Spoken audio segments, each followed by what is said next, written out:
Құрметті оқырмандар, арнама қош келдіңіз. Лүпіл басып, арнама тіркеліп, қолдап кетіңіз. Баршаңызға бақыт тілеймін. Сүрініп қанша құладым, сынаққа толы әр күнім, осынша сыннан тұрарын, білдім бе шіркін тағдырым. Сонда да өмір ұнайды, жоғалады бір күн мұңдарым. Алла да қатты сынайды, өзінің сүйген құлдарын. Сынақтан сүрінбей өтейін, армансыз боп кетейін. Ата-ананың арманы, ұрпағының қалғаны, немересін иіскеп, ақ бесікке салғаны. Таудан биік талғамы, олар үшін осылар, бұл өмірдің бар мәні. Дүние бізге келмеген, біз дүниеге келгенбіз. Дүние бізден кетпейді, біз дүниеден кетеміз. Бұл өмірде қонақ екеніңді ұмытпа. Кіргің келсе жұмаққа, қыз баласын жылатпа. Артынан жүрмей әр қыздың, бір қызға ғана тұрақта. Аждаһа алты басты жаудан қорқам, бүлдірген ел арасын даудан қорқам. Күлімдеп кіріп ішкі сырыңдалып, құрылған аяқ асты аудан қорқам. Ертеден кешке дейін бір іс етпес, жатып іш жалқау дені саудан қорқам. Өміріңе ауадай қажет үш дос.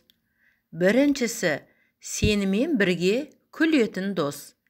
Екіншісі, сенімен бірге жылайтын дос.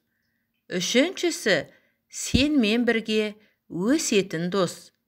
Егерде осы үш досты бір адамнан тапсаң, өміріңде ең жақын адам таптың деген сөз. Мен ешбір жанның көңілін қалдырғым келмейді. Сонымен қатар, өзімнің көңілімді біреудің қалдырғанын қаламаймын.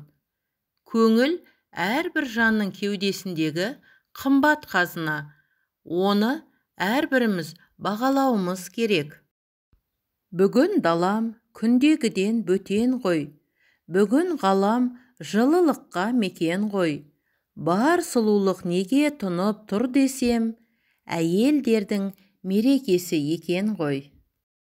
Дана келін болу үшін, дана әулетке тап болу қажет. Өзің дана болғанмен, түскен әулеттің сіңімсіз жер болса, даналығың далада қалады. Тастай бату үшін теңіздей тұнық жер керек.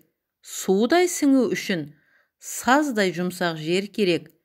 Тұнық та терең, жұмсақ та жеңіл жерге бар, дана боласың.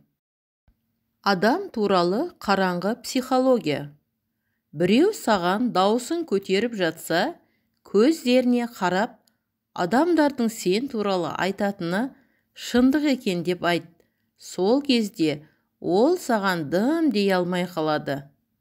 Адамды әбіржіту үшін оның маңдайына ұзақ қарап тұру керек. Адам саған қарап отырғанын тексеру үшін есінеу керек. Сол кезде қарап тұрған адам да есінейді. Біреудің сөйлегенін тоқтату үшін жерге бір затты құлатып алып, кедергі жасап, сөзін бөліп жіберу керек. Адамнан шындықты білу үшін сұрақ қоймас бұрын оны жындандыру керек. Бәрі сіз ойлағандай болмаса да еш уайымдамаңыз. Себебі Алланың да көзі бар. Оның жоспарлары біздікіне қарағанда әлде қайда жақсырақ. Сіз сүрінген жер жаңа өміріңіздің бастамасы болуы мүмкін.